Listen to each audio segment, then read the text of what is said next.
Plant FAQs. Amaranthus hypochondriacus, Prince's Feather. Amaranthus hypochondriacus is a fascinating plant that has found a special place in my garden. This ancient grain, often referred to as Prince's Feather or simply amaranth, has so much to offer.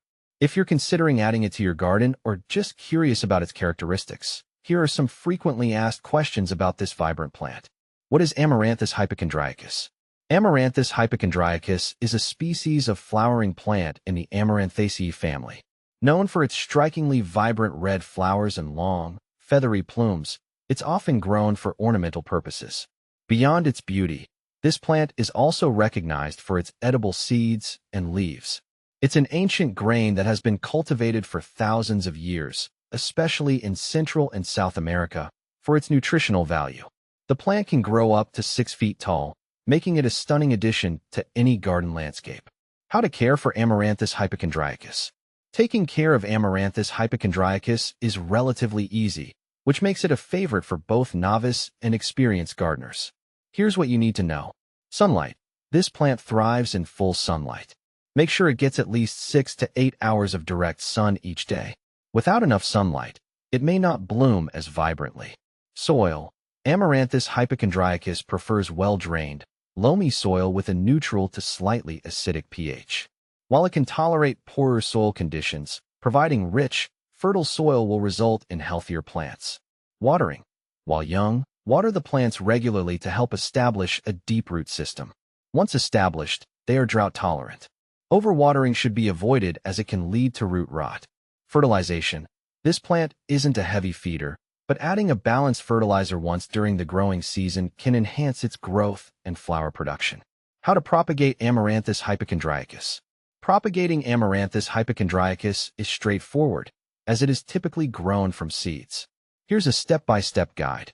Seed collection. After the flowering season, the plant produces tiny seeds.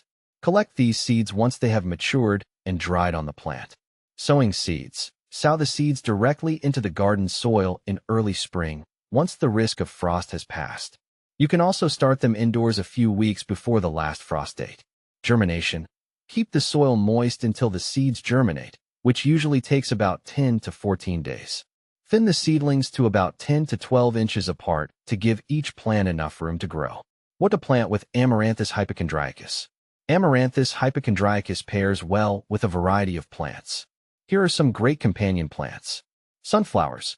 Both amaranth and sunflowers have similar sunlight and water requirements.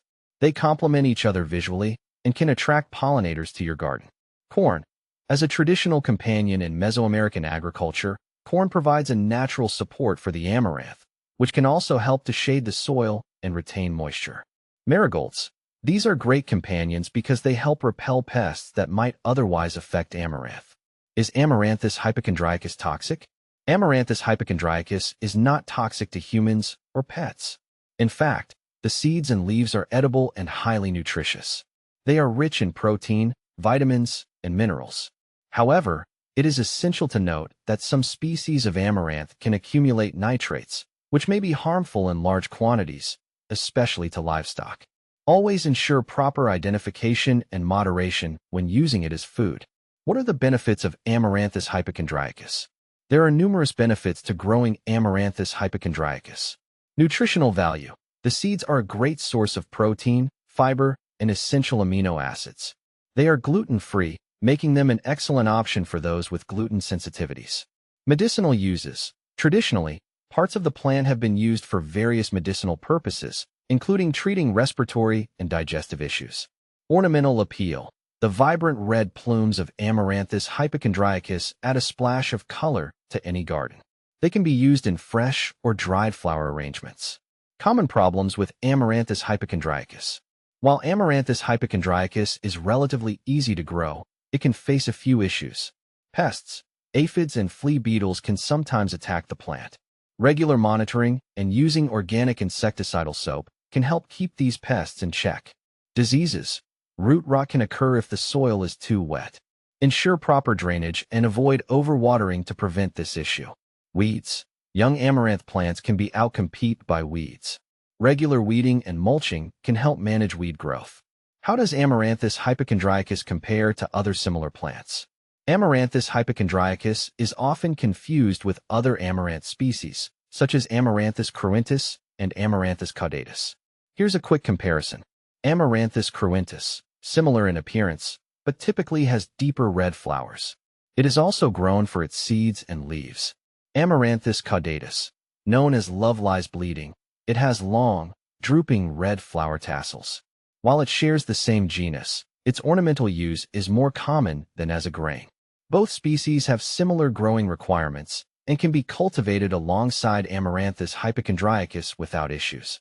Conclusion: Amaranthus hypochondriacus is a versatile and beautiful plant that can serve as both a food source and a striking ornamental feature. Its ease of care, coupled with its nutritional benefits, makes it a fantastic addition to any garden. Whether you are an experienced gardener or a beginner, this plant will surely bring color and life to your space.